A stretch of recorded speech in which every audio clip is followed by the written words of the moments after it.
I think that if I had to try and fill in the blanks as to what Red Wings fans would be thinking when they saw this video pop up on their timeline, the title, the thumbnail, you took a look, you absorbed that information, I feel like Red Wings fans might not necessarily like this video. And I could totally understand why. This is why I want to go out there and say at the very beginning, before we get into the deep dive into the article that we're looking at, that I'm sort of taking this with a little bit of a grain of salt. Mostly because when it comes to the Yzerman-run Detroit Red Wings, you acknowledge the Yzer plan and everything that Stevie Y has done up to this point, there are seldom any leaks that make themselves known in the media that eventually become true, or things that kind of force themselves out into the public that we start to talk about on radio shows and everything. Steve Yzerman is a vault, and every moving part, every personality within the organizations that he is a part of usually exhibit those same sorts of traits. So the fact that this idea has gotten to a point where now it's being discussed on broadcasts and there are articles being written about it, it does kind of, you know, make me a little bit curious. But at the same time, I definitely do want to give props to those who are going out there publishing content, because that is ultimately what provides entertainment for the masses like you and me alike. So, today we're talking about the Detroit Red Wings, and we're going over the captain of the team, Dylan Larkin, and the entire contract conversation that is going on with him. If you needed the refresher, Dylan Larkin is a pretty good Detroit Red Wings player, and this season the guy is 26 years old. He'll be 27 in July, making $6.1 million a season until the end of 2022-2023. He expires as a UFA, and he currently has a no-trade clause, meaning that if he does get traded from now until the end of the season, it's going to be because Larkin himself said yes to any type of move.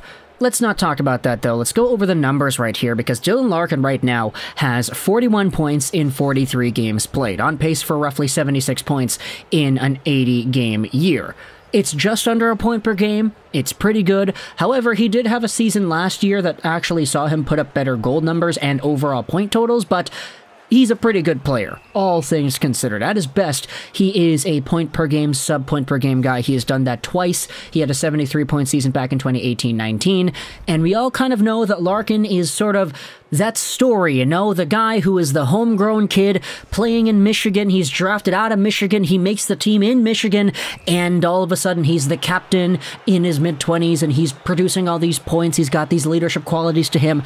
Dylan Larkin is a player that a lot of Red Wings fans adore, and for very good reason. It's just when it comes to the Red Wings and their contract situation, this is why we're making this video, because if you head over to David Pagnotta's article from 3 days ago on thefourthperiod.com, he talks about how the Red Wings and Larkin are far apart in contract talks. There also was a video segment posted on Twitter of the Daily Faceoff, or not the Daily Faceoff, excuse me, the Fourth Period crew, talking about the same thing, but essentially it's written about in the article here. Link is in the description if you want to go ahead and read this. With 6 weeks and 1 day to go until this season's NHL trade deadline, the Red Wings have a very significant decision to make about the future of their captain, Dylan Larkin. He has made it clear very publicly that he wants to stay in Detroit beyond this season, and without question, the Red Wings would like to get him locked up to an extension. But multiple sources have told Pagnotta earlier on, when was this article published? Thursday? Yeah, that's what it was. That the two sides remain far apart in negotiations. The Red Wings recently presented Larkin's camp with a new offer, believed to have been presented this week, and it was quote-unquote not received well, a source said. There's an update as to what Pat Brisson said. Pretty much he declined to talk about this when asked about it, and Pagnotta also says that term is not believed to be the issue, as both sides would like to work out a long-term contract, perhaps the max 8 years. It's not a surprise the debate seems to revolve around the dollar amount, though. While I don't know where each side stands, I'd imagine the young star center is looking for at least $8 million on an AAV, and I'd wager Red Wings GM Steve Yzerman is not currently primed to give Larkin north of that, or anything around $9 million a year. Pagnotta then talks about how the conversations will probably continue prior to the trade deadline, whether or not there's a decision made then. If the Red Wings don't feel like they could re-sign the guy to a price tag that he's comfortable with, they might have to ask him to waive. Then there's also a conversation about Tyler Bertuzzi as well. But this is sort of the thing about Dylan Larkin. Even though he is a talented player, we know he's the captain for a reason. He was homegrown, and this is like the ultimate story of a guy that you kind of want to be the face of your franchise. Even though Dylan Larkin is all that, if you take a look at the contract demands that this guy could be asking for, I'm not too sure if $9+ million is worth it for a guy like Larkin. Like, sure, he's very important and he is very good, but sub-point per game guy his entire career, I don't really know if Larkin is in a position to be getting quote-unquote better as he gets older. I mean, he's already 26, turning 27. He's supposed to be technically in his prime. Sure, it's not uncommon for some players to get better as they age. You can go to Joe Pavelski route if you really wanted to do that. But for Dylan Larkin and the speedy, attacking the middle type of playstyle that he has, I'm not really too sure if this is the kind of guy that can get better and produce more points as he continues playing in the NHL. Of course, if he gets an 80, 85 point season or maybe a 90 point season, I wouldn't be too surprised, but I wouldn't be too surprised if he didn't either, you know? Like, if he maxes out with his career high in points being an 80-something point year, that would sort of be more in the territory that I feel is a lot more realistic for Larkin, rather than thinking that he'll be aiming a little bit higher than that, for example. And when it comes to the idea of what that is worth, I'm not too sure if a guy who produces 75 to 80 points every year is worth $9+ million. Like, maybe I'm just being really nitpicky. Maybe. But I take a look at other guys in the NHL and I say, hey, Nathan MacKinnon was making so little money throughout this entire time he had been one of the best players in the world. Sure, he was injured for most of that. Leon Draisaitl's making 8.5, and that guy's a 100-point player every single year, it seems like. You take a look at the Tampa Bay Lightning, Stevie Y's old team, and you say, hey, that Braden Point guy is making $9 million. Nikita Kucherov is making $9 million. So is Steven Stamkos. I get that there's state tax and everything that helps them out, but like, these guys are all in the same territory of money, and from what Dylan Larkin is, I don't necessarily think he would be in that territory. So for him to be potentially asking for something in that same realm makes me a little bit intrigued as to what the Red Wings are going to go out there and say towards the end of the contract negotiation process, if they do end up deciding on a number that is sufficient for both sides, or if the Wings and Yzerman decide to ask him to waive his no-trade and he ends up getting moved to some other team where they can sign him to a $9+ million AAV deal. I mean, it's not even like Dylan Larkin is having a season this year where you could justifiably say that $9 million plus is appropriate, you know?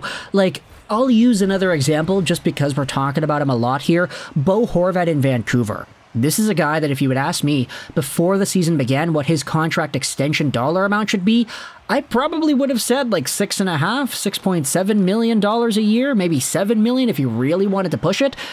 But right now, the guy's on pace for 50-plus goals, and 50-plus goal scorers go for a lot of money in the NHL these days. So if any team wanted to give that guy, let's say, an extension on the market of $9+ million, I could understand it. I don't think it would be sustainable because I don't think Bo Horvat is a 50-goal guy every single year. I think this really is just the outlier. But I could understand, like, somebody looking at the point production from last season and saying, okay, yeah, that's $9.5 million right there, baby. We're going to sign you to that because that's what you're worth. For Larkin, I'm not too sure if he's really in that same territory, but maybe I'm just being very harsh. Maybe I'm not taking into account the leadership and the meaning that he has to the community and the story, why he is an important Red Wing, not just as a Red Wings hockey player, but as a Red Wings icon, as a guy who represents the franchise.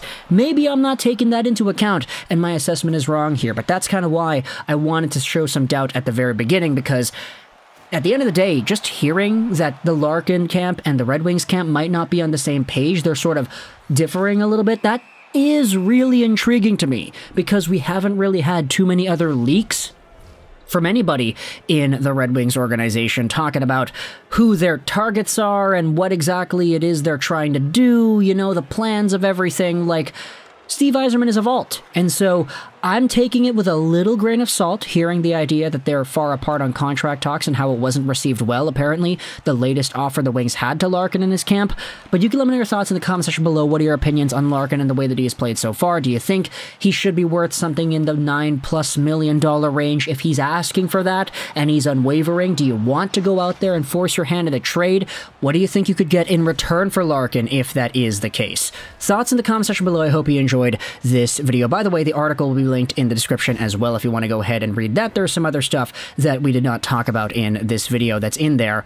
But I hope you enjoyed this video, and bye.